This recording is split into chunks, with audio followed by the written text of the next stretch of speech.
Everyone remembers the guitar heroes and the wild frontmen of the hair metal era, the screaming vocals, the shredding solos, the teased-up hair that looked like it could survive a hurricane. But behind all that glitter and chaos, there was something else. Something pounding, precise, and louder than the fireworks going off on stage. The drummers. The ones who kept the madness on beat while the world lost its mind. These weren't your quiet, background musicians. These guys were showmen, spinning sticks, launching off risers, and somehow keeping time while flying over arenas in rotating cages. They didn't just play drums, they performed them. Every crash, every roll, every heartbeat of a hit song came from the back of the stage, where the real power lived. Hair metal wasn't exactly known for technical mastery. It was about energy, excess, and attitude. But the best drummers of that era found a way to make it all work. They gave those anthems their pulse. They turned catchy into massive. And they made arenas shake like earthquakes. So today, we're counting down the 5 greatest hair metal drummers of all time. The men who didn't just keep the beat, they became the beat. Each one brought something different: groove, speed, flair, and showmanship that turned ordinary songs into unforgettable moments. And stick around until the end, because our number 1 pick didn't just raise the bar for drummers.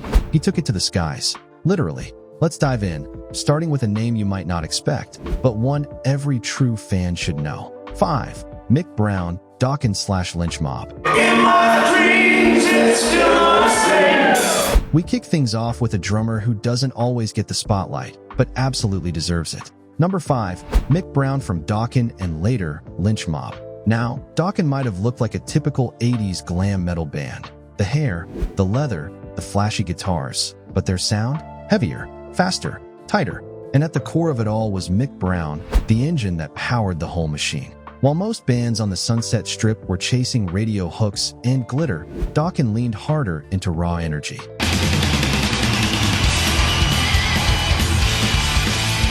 And listen to tracks like Tooth and Nail or Lightning Strikes Again. Those double-time beats, those razor-sharp fills, that's Mick keeping chaos perfectly in check. He didn't overplay. He didn't show off just to show off. But when he hit, you felt it. And that's the thing about Mick. He was never trying to outshine George Lynch's guitar heroics or Don Dokken's soaring vocals. He knew exactly when to push, when to pull back, and when to just let the groove breathe. It's that balance, that steady, locked-in precision, that gave Dokken their edge over so many of their peers. Then came Lynch Mob, heavier riffs, darker tone, and a more muscular sound overall.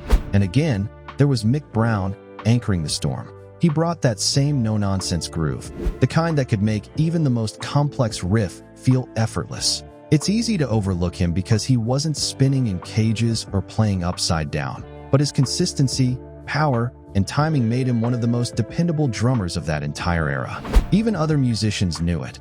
Mick was the guy you called when you needed someone rock solid, someone who could bring the thunder without stealing the show. He was flashy enough to fit the scene, but smart enough to know that sometimes restraint hits harder than a solo. In an era obsessed with image, Mick Brown proved that groove still mattered, and that's why he earns our number 5 spot. A drummer who gave hair metal its heavy metal backbone. But the next guy? He didn't just keep the beat, he helped make history. Because without him, one of the biggest albums in metal might never have hit number 1. 4. Frankie Banali, Quiet Riot/Wasp. Coming in at number 4 is a drummer whose beats didn't just drive a band, they changed metal history. We're talking about Frankie Banali, the powerhouse behind Quiet Riot and later Wasp. Now, here's the thing. When Metal Health dropped in 1983, nobody expected it to make history. Come on, feel the noise! Hair metal was still fighting for respect. Metal itself was still seen as too heavy for the mainstream. And then came that thundering drumbeat, bang your head. Suddenly, every kid with a denim jacket was smashing air drums in their bedroom. Frankie wasn't just playing fast or loud, he played smart. He knew exactly how to make a groove hit in a way that felt both heavy and radio ready. And that's what made Metal Health the first ever heavy metal album to reach number 1 on the Billboard charts. That's not luck, that's rhythm that connects. But Banali's story starts long before the MTV cameras and platinum records. Back in the 70s, he was a go-to session drummer in New York, playing for Steppenwolf, Billy Idol, and whoever needed a pro who could adapt to anything. That versatility became his secret weapon. He could swing like a classic rocker, hit like a metalhead, and still make everything sound tight. Quiet Riot gave him the spotlight, but when the band started to fall apart in the late 80s, Banali didn't fade. He evolved. He joined Wasp, one of the darkest, heaviest acts of that time, and his drumming fit perfectly. That tells you everything about his skill. To go from an arena anthem like "Come On Feel the Noise" to the sinister intensity of Wasp takes more than talent. It takes instinct. And through all the highs and lows, Frankie kept going. Even after the fame, even after the charts, he never stopped playing, recording, or touring. Right up until his passing in 2020, he stayed true to what he was, a drummer's drummer. Reliable, passionate, unshakable. When you listen to that snare crack and bang your head, or that steady pulse driving Metal Health, you're hearing a man who gave hair metal its heartbeat. And maybe that's what makes him so special. Frankie Banali didn't just keep time. He made time matter. But if you think that's impressive, wait till you hear what happened when a drummer lost his arm and somehow became even better. 3. Rick Allen, Def Leppard.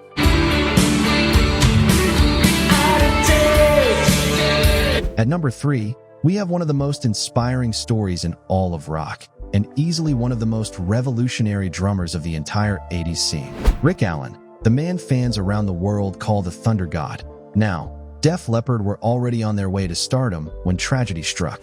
In 1984, at just 21 years old, Rick Allen lost his left arm in a devastating car accident. For most drummers, that would have been the end of the story. But for Rick, it was just the start of a new chapter.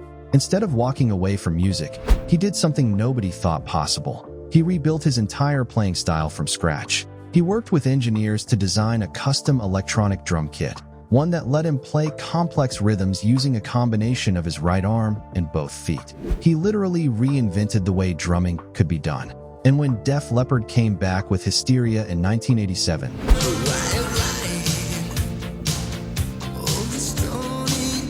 the world couldn't believe what they were hearing. Those massive drums, that perfect timing, the pulsing rhythm that made songs like Pour Some Sugar on Me and Animal explode. That was Rick Allen, back behind the kit, stronger than ever. What's even crazier, his new style didn't hold the band back, it elevated them. Def Leppard's sound became bigger, glossier, and even more anthemic. Those electronic beats didn't just fit the 80s vibe, they defined it. And behind all that studio perfection was Rick, playing with the precision of a machine and the soul of a survivor. He turned what could have been tragedy into transformation. Every show after that became a celebration of human willpower. Thousands of fans chanting, "Rick, Rick, Rick," as he played one-armed solos that blew everyone's minds. He wasn't just drumming anymore. He was proving that nothing could stop pure determination. And let's not forget his earlier work.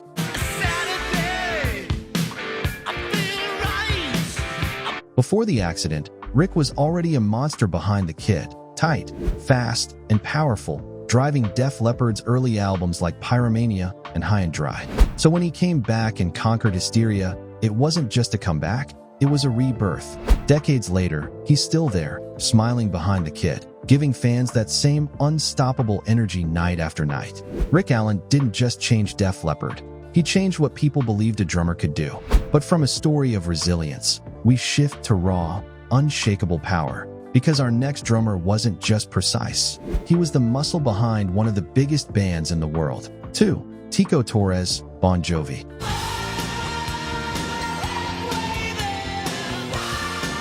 Sliding into number 2, the man known as the Hitman. You've heard his work 1,000 times, even if you didn't know his name. Because every time Livin' on a Prayer kicks in, or when You Give Love a Bad Name explodes through the speakers, that heartbeat you're feeling? That's Tico Torres. Now, Bon Jovi might have been built on big hair, bigger hooks, and pure charisma, but none of it would have worked without Tico's power behind the kit. He was the glue that held it all together, steady, unshakable, and always in the pocket. Where other drummers might have overplayed, Tico understood something most didn't. The secret to making a hit song isn't playing more, it's playing exactly enough. Every snare crack, every cymbal hit, every groove he laid down was crafted to make those songs soar in arenas packed with 50,000 fans. He wasn't flashy, he was flawless. And that's why Jon Bon Jovi and Richie Sambora trusted him completely. He gave their sound that rock-solid backbone that could hold all the melody and emotion on top.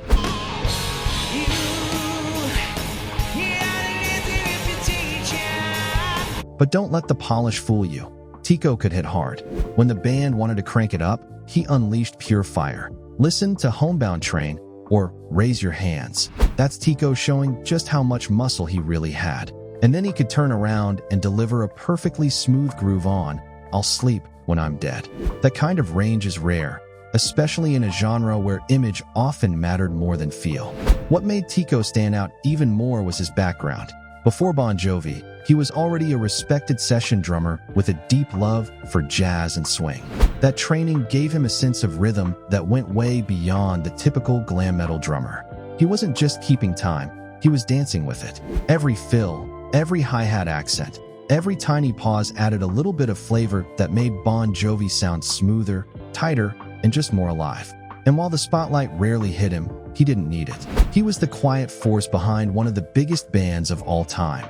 A professional in a scene full of chaos. Even when the band's fame skyrocketed, Tico stayed grounded, focused, and locked into that groove that defined an entire era of arena rock. Fans might know John's voice and Richie's guitar solos, but those stadium chants, that energy that lifts a crowd off their feet, that comes from the man behind the drums. Tico Torres wasn't just Bon Jovi's drummer. He was their foundation, their heartbeat, and their secret weapon for staying timeless. But as solid as Tico was, our number one pick took things to a completely different level. Because the next drummer didn't just play shows, he defied gravity. 1. Tommy Lee Motley Crue. And finally, number 1. You already know his name. You've seen the spinning drum kits, the fire, the chaos, the headlines. But strip all that away, and what's left is the truth. Tommy Lee wasn't just the wildest man in hair metal. He was the best drummer of the entire era. From the very start of Motley Crue, Tommy brought a level of energy that nobody else could touch.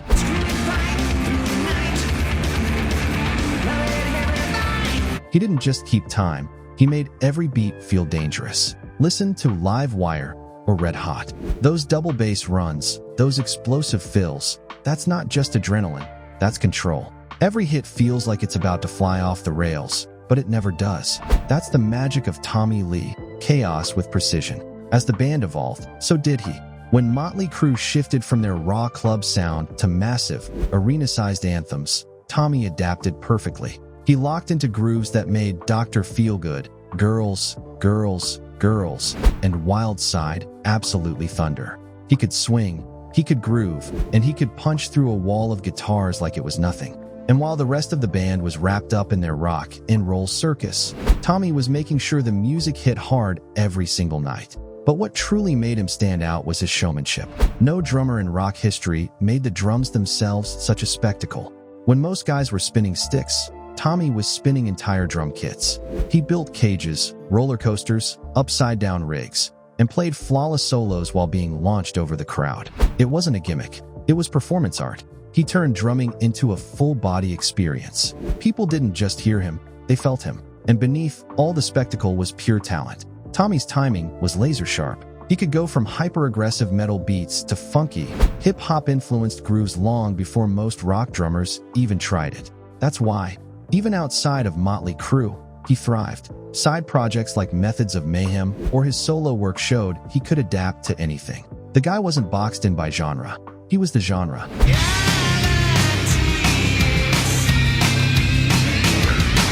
Even his underrated work on Motley Crue's self-titled album with John Corabi shows just how deep his chops go.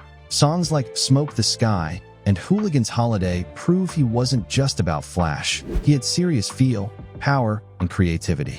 He made every song sound huge. And sure, Tommy's lifestyle off the stage often stole the headlines. The scandals, the excess, the madness. But through it all, he never stopped being one of the tightest, most inventive drummers in rock. While others partied themselves into oblivion, Tommy was up there night after night, delivering perfection inside a storm of chaos. In an era defined by over-the-top everything, Tommy Lee didn't just fit the mold, he became it. The energy, the flash, the sound, He was hair metal in human form.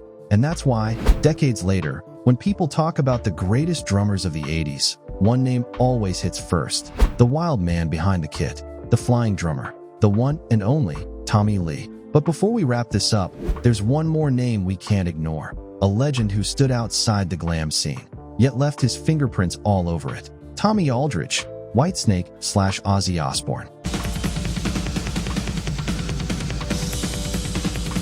Before we wrap up this countdown, there's one drummer who deserves his own spotlight. A man who didn't just play drums, he attacked them. The powerhouse behind Ozzy Osbourne and Whitesnake, Tommy Aldridge. Even if you didn't know his name, you felt his presence.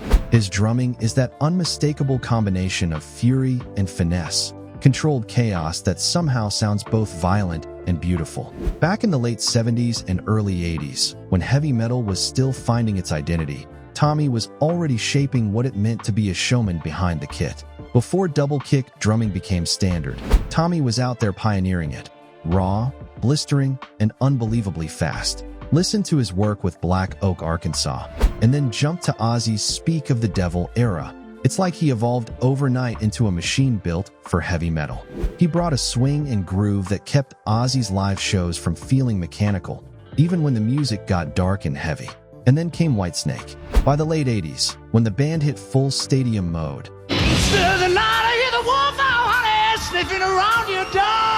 Tommy's drumming gave those songs a pulse that could shake entire arenas. Tracks like Still of the Night or Crying in the Rain. His live versions are legendary. When he's burning with a fever. He turned every solo into a war zone, often throwing away the sticks entirely and finishing with his bare hands. Yeah, bare hands. That wasn't just for show. He'd literally draw blood to keep the energy high. That's the kind of commitment that makes legends. What set Tommy apart was his precision. He had the power of a metal drummer, but the timing and control of a jazz player. Every hit was intentional. Every fill served the song. He didn't just play fast, he played smart. It's what made him one of the most respected drummers in rock, admired by players who came decades after him. Even as trends changed and the big hair faded away, Tommy never slowed down. He toured with Ozzy, Whitesnake, and dozens of others, always sounding razor sharp, always looking like he was having the time of his life. And that's the secret. He loved it. Every beat, every show, every crowd. You could see it in his grin after a solo. That pure, unfiltered joy of a guy who still couldn't believe he got to live this life. Today, even in his 70s, Tommy Aldridge remains one of the most physically intense drummers alive. Still touring, still smashing, still playing like it's 1987 every night. Most drummers half his age can't keep up, and that says everything. He may not have had the glam image or tabloid chaos of some of his peers, but when it came to skill, precision, and pure energy, Tommy Aldridge was the benchmark. The man who proved that sometimes the loudest statement a drummer can make isn't just what he plays, it's how hard he hits. So with that, we've reached the end of our countdown. But looking back at these legends, from Mick Brown to Tommy Lee, one thing becomes clear. The 80s weren't just about guitar solos and big hair. They were built on the thunder of the drums. And there you have it, the 5 greatest hair metal drummers of all time, plus one honorable mention who deserves every ounce of respect. From Mick Brown, quietly powering Dokken with groove and precision, to Frankie Banali, whose beats helped a metal album top the Billboard charts, to Rick Allen, who redefined what it meant to play drums after unimaginable adversity. From Tico Torres, the steady muscle behind Bon Jovi's stadium anthems, to Tommy Lee, the ultimate showman who turned drumming into pure spectacle. And let's not forget Tommy Aldridge, whose sheer energy and skill continue to inspire drummers across generations. What all of these drummers had in common wasn't just talent, it was heart, it was dedication. It was the ability to make songs explode, to lift arenas, and to leave an unforgettable mark on rock history. In the world of hair metal, the louder the drummer, the bigger the legend, and these men proved it night after night, record after record. But here's the question for you. Did we miss your favorite? Is there a drummer you think deserves a spot on this list? Let us know in the comments, because hair metal was loud, chaotic, and full of surprises, and there are plenty of unsung heroes still worth celebrating. So next time you blast a classic hair metal anthem, don't just watch the frontman or the guitarist. Look to the back of the stage. Watch the drummer, because that pounding heartbeat, that relentless drive, That energy pushing the song forward, that's where the magic really lives. If you enjoyed this countdown and want more stories from the wild world of rock, hit that subscribe button and ring the bell. Trust me, the legends behind the music have stories you don't want to miss. After all, hair metal wasn't just a sound, it was a lifestyle. And these drummers? They were the ones keeping it alive, one crash, one roll, one epic beat at a time.